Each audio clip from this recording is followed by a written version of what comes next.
নমস্কার আমার প্রিয় ছাত্রছাত্রী, তোমাদের প্রত্যেককে আমার এই ক্লাসে স্বাগত। আমরা এর আগে একটা ক্লাস নিয়েছিলাম, চ্যাপ্টারটার নাম ছিল ফিট অন ফেট। আজ তার দ্বিতীয় পর্ব, ভলিউম 2। এটা তোমাদের বাটারফ্লাই বলে যে ইংলিশ বুকটা রয়েছে তার লেসন 2 অর্থাৎ দ্বিতীয় অধ্যায়, ক্লাস 5-এর সমস্ত ছাত্রছাত্রীদের জন্য এই ক্লাসটা। ওকে, চলো আমরা তাহলে কথা না বাড়িয়ে ক্লাসে ঢুকে পড়ি। ওকে, বেশ। তো আমরা যে অংশটুকু অবধি আগের দিন পড়েছিলাম তারপরের অংশটা হচ্ছে এটা, ঠিক আছে? এখানে কি বলছে? বলছে লেটস কন্টিনিউ, অর্থাৎ চলো আমরা অগ্রসর হই। কি বলছে? Some interesting incidents occurred in the following years. কিছু গুরুত্বপূর্ণ ঘটনা বা কিছু অদ্ভুত ঘটনা বা কিছু মজার ঘটনা যেগুলো এই সমস্ত সালগুলোতে হয়েছিল। 2000 অর্থাৎ 2000 সালে কি হয়েছিল? মে 22 অর্থাৎ মে মাসের 22 তারিখ 2000 সালে অ্যান্না জারুইন্সকা became the oldest woman to reach the summit of Mount Everest at the age of 50। অর্থাৎ অ্যান্না জারুইন্সকা বলে একজন বয়স্কা ভদ্রমহিলা, যার বয়স ছিল 50, তিনি মাউন্ট এভারেস্টের সর্বোচ্চ শিখরে উঠেছিলেন। অর্থাৎ উনি ছিলেন প্রথম ওল্ডেস্ট ওম্যান, অর্থাৎ সব থেকে বয়স্ক ভদ্রমহিলাদের মধ্যে অন্যতম প্রথম, যিনি 50 বছর বয়সে মে মাসের 22 তারিখে 2000 সালে মাউন্ট এভারেস্টের সর্বোচ্চ শিখরে উঠেছিলেন। এখানে আমরা তোমাদের সুবিধার জন্য একটা ছবি দিয়েছি, দেখতেই পাচ্ছ। অ্যান্না জারুইন্সকার ছবি রয়েছে এখানটাতে। আর কি রয়েছে? 2011 সালের মে মাসের 20 তারিখে কি হলো? Arjun Vajpayee at the age of 16 years and 11 months became the youngest Indian to climb Mount Everest। অর্থাৎ মে মাসের 20 তারিখে 2011 সালে অর্জুন বাজপেয়ী বলে একজন ছেলে, ইয়ং ছেলে, যুবক ছেলে, যার বয়স 16 বছর 11 মাস ছিল, সে কি করলো? সে হচ্ছে ভারতীয়দের মধ্যে সব থেকে ছোট বয়সী ভারতীয় যিনি মাউন্ট এভারেস্টের চূড়ায় উঠতে পারলেন। অর্জুন বাজপেয়ীর ছবি তোমরা দেখতে পাচ্ছ, এখানে আমরা দিয়ে দিয়েছি। ওকে, এবার বলছে লেটস ডু, চলো আমরা করি। অ্যাক্টিভিটি 4-এ কি করেছে? বলেছে let's complete the following sentences. অর্থাৎ নিচে যে সেন্টেন্সগুলো দেওয়া আছে, বাক্যগুলো দেওয়া আছে, সেগুলোকে সম্পূর্ণ করতে বলা হয়েছে। তার উত্তরগুলো আমরা এখানে দিয়েছি অ্যাক্টিভিটি 4-এ। বলছে the oldest woman to climb Mount Everest is, কে ছিলেন তোমরা জানো? Anna Czerwinska. Okay, she climb at the age of, কত বছর বয়সে? 50-তে। আর কি? The youngest Indian to climb Mount Everest is Arjun Vajpayee. অর্থাৎ অর্জুন বাজপেয়ী ওখানে সব থেকে ইয়ংগেস্ট ইন্ডিয়ান হিসেবে মাউন্ট এভারেস্ট উঠেছিল। He climb on May 20, 2011। এরা প্রত্যেকটার উত্তর তোমরা জানো, বই এগুলো রয়েছে অ্যাক্টিভিটি 4 হিসাবে। তার উত্তরগুলো তোমাদের সঙ্গে আমরা শেয়ার করলাম। এবার বলছে লেটস লার্ন, চলো আমরা শিখি। কি? Let's read the words. এখানে কিছু ওয়ার্ডস দেওয়া আছে, সেই ওয়ার্ডসগুলোকে পড়তে বলেছে। কি কি? Edmund Hillary, Tenzing Norgay, Colonel Hunt, Mount Everest, China, boots, glacier, India, rope. Okay, এর মধ্যে দেখো বলেছে all this words are names. এগুলো প্রত্যেকটা শব্দই হচ্ছে নামবাচক শব্দ। Naming words are called nouns. অর্থাৎ নাউন কি, বিশেষ্য কি, নেমিং ওয়ার্ড অর্থাৎ নামবাচক যে শব্দ তাদেরকে বলা হয় নাউন্স। ওকে, তো আমরা এই নাউন সম্বন্ধে আমরা শিখবো, আরেকটু ডিটেলসে শিখবো। তার আগে লেটস ডু করে ফেলি, চলো করি। কি করব? অ্যাক্টিভিটি 5, অর্থাৎ আমরা এই যে কার্যকলাপ যে 5 সেটা আমরা করব। কি বলেছে? Now classify the nouns and fill in the table, what is done for you. একটা তোমাদের জন্য করে দেওয়া হয়েছে। কি? নেম অফ দ্য পার্সন, এখানে বসতে হবে নেম অফ দ্য প্লেস, এখানে নেম অফ দ্য থিংস। তাহলে আমরা এটাকে কি করে উত্তর করেছি? নেম অফ দ্য পার্সনের মধ্যে কি রয়েছে? এডমন্ড হিলারি রয়েছে, তেনজিং নোরগে রয়েছে, কলোনেল হান্ট রয়েছে। আর নেম অফ দ্য প্লেসের মধ্যে কি আছে? মাউন্ট এভারেস্ট রয়েছে, চায়না রয়েছে, ইন্ডিয়া রয়েছে। আর নেম অফ দ্য থিংস এর মধ্যে রয়েছে বুটস, গ্লেসিয়ার এবং রোপ। আশা করি তোমরা প্রত্যেকটা ওয়ার্ড এখানে পেয়েছো, আর সেই ওয়ার্ডগুলোকেই এই টেবিলের মধ্যে অ্যাক্টিভিটি 5 এর আন্ডারে আমরা ক্লাসিফাই করেছি। ওকে, এবার কি বলছে? বলছে লেটস লার্ন। কি বলছে? Let's read the sentences.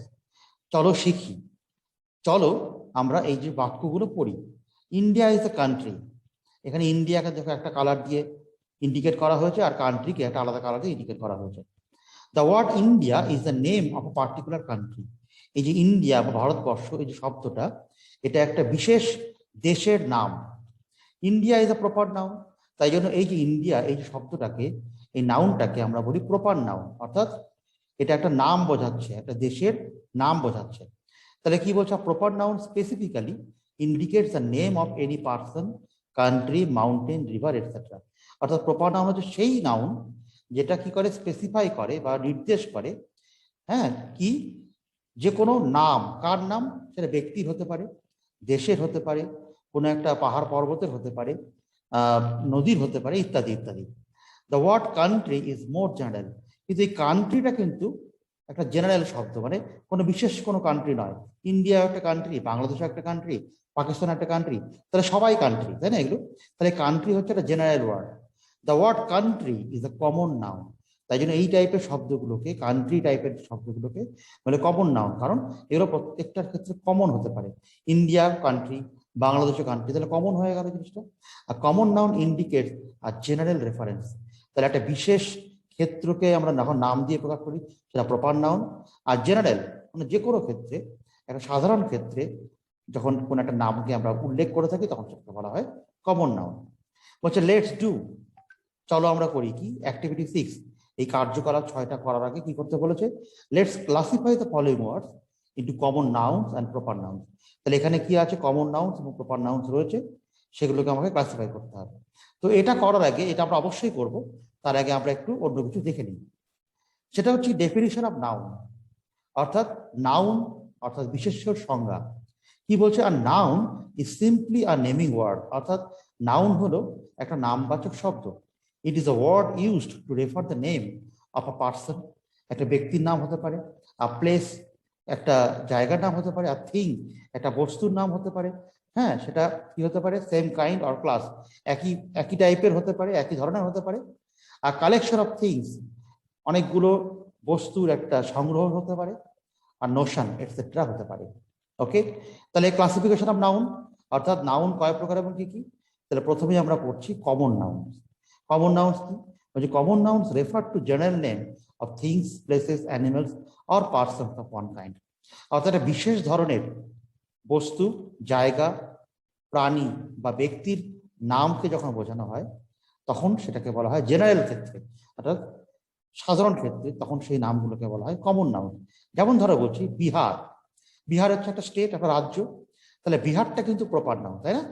কিন্তু স্টেট, যখন বিহার স্টেট বোঝানো হচ্ছে তখন স্টেটটা বিহারে একটা স্টেট, ওয়েস্ট বেঙ্গল একটা স্টেট, তামিলনাড়ু একটা স্টেট, তাহলে এই স্টেটটা দিয়ে কিন্তু অনেককেই বোঝানো হচ্ছে, এটা কি জেনারেল হয়ে গেল, এটাকে বলছে কমন নাউন। আবার ধরো যাদবপুর ইউনিভার্সিটি। ওকে, তো যাদবপুর এটা একটা নাম, এটা হচ্ছে তোমার প্রপার নাউন। কিন্তু ইউনিভার্সিটিটা কি হচ্ছে? যাদবপুর ইউনিভার্সিটি হতে পারে, নর্থ বেঙ্গল ইউনিভার্সিটি হতে পারে, কল্যাণী ইউনিভার্সিটি হতে পারে। তাহলে ইউনিভার্সিটি এই যে শব্দটা, এটা হচ্ছে একটা কমন নাউন। ওকে, তো বলছে some examples of common noun কি?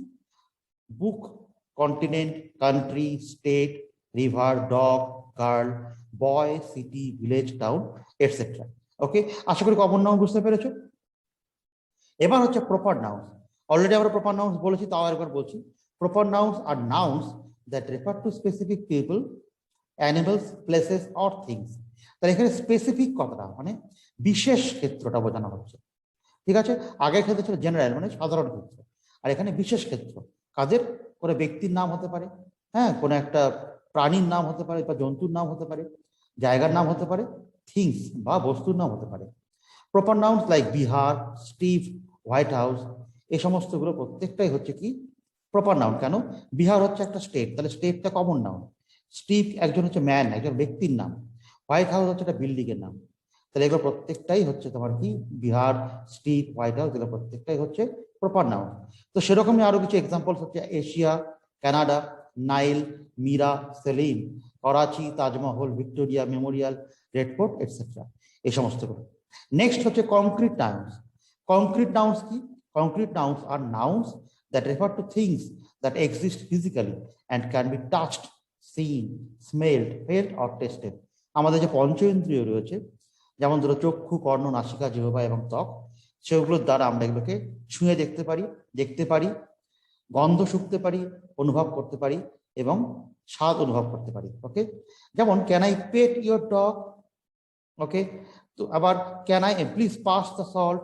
এই যে ডগ, সল্ট, বা ধর your sweater is made of such soft wool, এই যে এরা প্রত্যেকটাই কিন্তু আমরা কি করতে পারি, আমরা আমাদের যে অনুভূতিগুলো রয়েছে, আমাদের যে পঞ্চ ইন্দ্রিয়গুলো রয়েছে, সেগুলো দ্বারা আমরা অনুভব করতে পারি। নেক্সট আমরা যেটা বলবো সেটা হচ্ছে অ্যাবস্ট্রাক্ট নাউন্স। বলছে more ethereal theoretical concepts use abstract nouns to refer to them ideas, qualities or conditions like love, hate, power and time are all examples of abstract nouns. অর্থাৎ abstract nouns হচ্ছে সেগুলোই, যেমন ধরো বলছি idea, কোনো একটা ভাবনা, কোয়ালিটি যেমন ধরো গুণাগুণ, কন্ডিশন মানে কোনো একটা মানে কি হতে পারে, যেমন ধরো লাভ একটা ভালোবাসা, এটা একটা কন্ডিশন, হেট মানে হচ্ছে ঘৃণা করা, পাওয়ার মানে ক্ষমতা বা শক্তি, অ্যান্ড টাইম সময়, এই সমস্ত প্রত্যেকটাই হচ্ছে কি অ্যাবস্ট্রাক্ট নাউন। কারণ এগুলো হচ্ছে থিওরিটিক্যাল কনসেপ্ট, এগুলো তত্ত্বগত ধারণা, এগুলোকে কিন্তু সেইভাবে বোঝানো যাবে না, এগুলোকে ফিল করতে হবে জাস্ট। যেমন all you need is love, তোমাদের ভালোবাসার প্রয়োজন আছে, তাহলে লাভ এই শব্দটা হচ্ছে একটা abstract noun. There is so much hate for the new Star Wars trilogy, এই হেট অর্থাৎ হচ্ছে এখানে ঘৃণা বোঝাচ্ছে, এখানে ঘৃণাটা হচ্ছে বা হেটটা হচ্ছে abstract noun. We must use this time wisely, আমরা সময়টাকে নিশ্চয়ই সুন্দরভাবে ব্যবহার করব, এখানে টাইমটা হচ্ছে abstract nouns. In these sentences, the abstract nouns refer to concepts or feelings that cannot be understood concretely or touched physically. এই যে শব্দগুলোকে কিন্তু লাভকে আমরা টাচ করতে পারি না, লাভকে আমরা ফিল করতে পারি, এগুলো হচ্ছে একটা কনসেপ্ট, এগুলো একটা ফিলিংস, এগুলোকে কখনোই কংক্রিট ভাবে আমরা টাচ করতে পারবো না বা কংক্রিট ভাবে বুঝতে পারবো না, কিন্তু আমরা ফিল করতে পারবো ভেতরে ভেতরে। নেক্সট কি কালেকটিভ নাউন্স। কালেকটিভ নাউন্স কি? The collective nouns are special kind of common and proper nouns that refer to a collection of group of similar things or persons.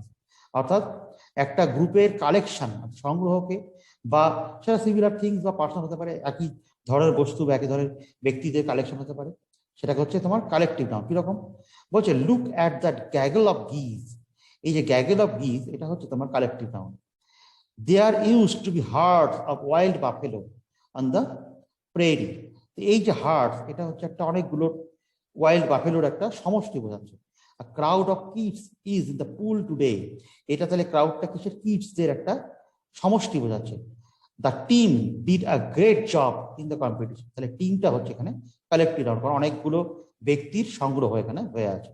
Some other examples are committee, audience, bunch etcetera. এখানে প্রত্যেক ক্ষেত্রে কিন্তু একাধিক ব্যক্তি বা একাধিক বস্তু থাকবে, তাই না? তো এগুলো প্রত্যেকটাই হচ্ছে কালেক্টিভ নাউন্স। নেক্সট হচ্ছে countable nouns. Countable nouns can occur in both single and plural forms, can be modified by number and can co-occur with quantifying determiner such as many, most, more, several etcetera. মানে যেগুলো গুনতে পারি মোট কথা। যেমন ধরো বলছি the noun bike is a countable noun, কারণ একটা bike. There is a bike in that garage, সেই গ্যারেজে একটা বাইক রয়েছে, এখানে বাইকটা গুনতে পারছি। However, bike can also occur in plural forms, বাইককে প্লুরাল ফর্মে রাখতে পারি। কিরকম? There are 6 bikes in that garage, একটা বাইক থাকতে পারে, ছোট বাইকও থাকতে পারে, তাহলে যেই 6 হলো সংখ্যা বাইকস হয়ে গেল। ওকে, তাহলে এখানে এটাও কিন্তু কাউন্টেবল নাউন্স। তাহলে এখানে 6 সংখ্যা দিয়ে কাউন্টিংটা বোঝাচ্ছে, আর এখানে বাইক যখন বোঝানো হচ্ছে সেখানে একটা বাইক বোঝানো হচ্ছে। তাহলে আবার কখনো কখনো ওই যে বললাম যে ডিটারমাইনিং, যে কোয়ান্টিফাইং ডিটারমাইনার যখন ইউজ করতে পারি, যেমন মেনি, মোস্ট, মোর, সেভারাল। এখানে সেভারাল বোঝাচ্ছে, সেভারাল বাইকস মানে কি অনেকগুলো, আমি গুনতে পারছি না, কিন্তু সেটা হচ্ছে তোমার কি অনেকগুলো বোঝাচ্ছে, সেটা হচ্ছে সেভারাল দিয়ে বোঝানো হলো। ওকে, নেক্সট হচ্ছে আনকাউন্টেবল নাউন্স। বলছে অন দ্য আদার হ্যান্ড, অন্যদিকে সাম নাউন্স আর নট কাউন্টেবল, কিছু কিছু নাউন আছে যেগুলো কাউন্ট করা যায় না। You will see them referred to as uncountable, non-countable or mass nouns. কিরকম? যেমন ধরো বলছি the word clutter is an uncountable noun. The garage is full of clutter. এই ক্লাটারটা কি অনেকগুলো বোঝাচ্ছে, কিন্তু কতগুলো সেটা কিন্তু আমি জানি না। Okay, similarly uncountable nouns usually can not take plural forms. তাহলে therefore clutters is not grammatical। তাহলে ক্লাটার শব্দটা দিয়েই কিন্তু অনেকগুলোকে বোঝাচ্ছে। এই ক্লাটার শব্দ কিন্তু কখনো ক্লাটার হতে পারে না, এখানে কখনো প্লুরাল ফর্ম হতে পারে না। Liquids and powders are among the items that are considered mass nouns such as milk, rice, wood, sand, water and flour. এগুলো প্রত্যেকটাই কিন্তু আমরা কাউন্ট করতে পারি না। মিল্ক নিশ্চয়ই কাউন্ট করতে পারি না, রাইস নিশ্চয়ই কাউন্ট করতে পারি না। তো এই যে শব্দগুলো, এগুলো প্রত্যেকটাই হচ্ছে uncountable nouns. Other more abstract examples that can not be counted would be air, freedom, intelligence etcetera. এগুলো হচ্ছে তোমার কি আনকাউন্টেবল নাউন্স। ওকে, আরেকটা হচ্ছে মেটেরিয়াল নাউন্স। কি মেটেরিয়াল নাউন্স হচ্ছে material nouns refer to materials or substances from which things are made. তাহলে বুঝতেই পারছো নাম থেকে যে মেটেরিয়াল, যে বস্তু থেকে জিনিসটা তৈরি হচ্ছে, সেটা যে নাউন দ্বারা প্রকাশ করা হয় সেটা হচ্ছে মেটেরিয়াল নাউন। যেমন ধরো বলছি, let's take the word cotton. এই যে কটন শব্দটা, এটা কি? এই কটন শব্দটা হচ্ছে মেটেরিয়াল নাউন। তাহলে cotton is an adjective when used in cotton dress। তাহলে ড্রেসের আগে যখন কটন বসছে তখন কটনটা সেক্ষেত্রে আবার কিন্তু অ্যাডজেক্টিভ হয়ে যাচ্ছে, কারণ ড্রেসটা এক্ষেত্রে noun. However, cotton is a material noun when used to describe the crop। কিরকম? We use cotton from a local farm in our t-shirt। আমাদের টি শার্টে যে জিনিসটা ব্যবহার করা হয় সেটা হচ্ছে কটন, অর্থাৎ সুতি। ওকে, নেক্সট হচ্ছে পজেসিভ নাউন্স। পজেসিভ নাউন্স কি বলছে? Demonstrate ownership over something else. Possess করা বোঝাচ্ছে, অর্থাৎ কারোর উপরে কর্তৃত্ব করা বোঝাচ্ছে। The best way to spot them is to look for an apostrophe. এখানে কিন্তু একটা অ্যাপোস্ট্রফি দেওয়া হয়। কিরকম? যেমন ধরো, Melissa's imagination ran wild as she daydreamed about her trip to Ireland। তাহলে এখানে মেলিসার যে ইমাজিনেশন, অর্থাৎ ধারণাগুলো বা তার চিন্তা ভাবনাগুলো, সেগুলো এখানে মেলিসাস মানে মেলিসার ওই যে চিন্তা ভাবনাগুলো মেলিসার কিন্তু, তাই না? আবার ধরো, Ireland landscape is truly breathtaking. তাহলে এখানে আয়ারল্যান্ডস এখানে অ্যাপোস্ট্রফি দেওয়া হয়। তার মানে আয়ারল্যান্ড যে জায়গাটা, তার যে ল্যান্ডস্কেপ, যে সৌন্দর্যটা বা মানে মানে যে জায়গাটা দেখানো হচ্ছে সেটা এখানে বোঝানো হচ্ছে। The puppy's favourite toy is the squeaky newspaper. তাহলে এখানে পাপ্পিস, হ্যাঁ, এটা বোঝানো হচ্ছে। তাহলে এখানে অ্যাপোস্ট্রফি দেওয়া হয়েছে। তাহলে এগুলো প্রত্যেকটাই ওনারশিপ বোঝাচ্ছে, অর্থাৎ মালিকানা বোঝাচ্ছে, যে আমার জিনিসটা, এটা বোঝাতে চাইছে। এগুলো হচ্ছে তোমার পজিটিভ নাউন। ওকে, তো এই লাইনটা, এই যে পেজটা তোমরা অলরেডি কিছুক্ষণ আগে করেছিলে, তো আমরা এখন করিনি, কারণ আমরা এই নাউনের ক্লাসিফিকেশনটা করলাম এতক্ষণ ধরে। এবার তোমরা দেখো এখানে যে ওয়ার্ডগুলো দেওয়া আছে, সেই ওয়ার্ডগুলোর মধ্যে হয় কমন নাউন অথবা প্রপার নাউন আছে। তাহলে আমরা খুঁজে খুঁজে বের করতে হবে। যেমন ধরো বলছি, কয়টা করি। পিঙ্কি একটা নাম, দেখো পিঙ্কি প্রপার নাউন। রবি একটা নাম, রবি হচ্ছে প্রপার নাউন। সাইউজ টি11 এটা একটা নাম, তাহলে প্রপার নাউন। কিন্তু মাদার কমন নাউন, তাই না? রাকেশ কিন্তু এটা প্রপার নাউন, রাকেশ। এরকম করে Kalpana, Colombia, India, USA, Haryana, California, Varun, Osman, এগুলো প্রত্যেকটা হচ্ছে প্রপার নাউন, কিন্তু মাদার, স্পেস, বুক, এগুলো হচ্ছে তোমার কমন নাউন। ওকে, বেশ। এবার আমরা তোমাদের সঙ্গে আজকে যে বিষয়টা আলোচনা করলাম, সেই বিষয়টা আলোচনা করতে গিয়ে আমরা যে সমস্ত জায়গা থেকে হেল্প নিয়েছি সেগুলো হচ্ছে তোমাদের সামনে দেখতে পাচ্ছ। আমরা তাদের ক্ষেত্রে কৃতজ্ঞতা স্বীকার করছি। ওকে, সবশেষে তোমাদের প্রত্যেককে অসংখ্য ধন্যবাদ। তোমরা আমাদের এই ক্লাসটা করলে। তোমাদের এই ক্লাসটা এখনো কিন্তু পুরোপুরি শেষ হয়নি, কারণ এটা জাস্ট ভলিউম 2 হলো। ভলিউম 3-তে আশা করা যায় ক্লাসটা আমরা শেষ করব। তো তোমরা অপেক্ষা করো, ভলিউম 3 যখন ইউটিউবে আমি আপলোড করব তখন তোমরা অবশ্যই ভলিউম 3টা দেখে নেবে। তোমরা প্রত্যেকে খুব ভালো থেকো। অসংখ্য ধন্যবাদ, সকলে ভালো থাকবে।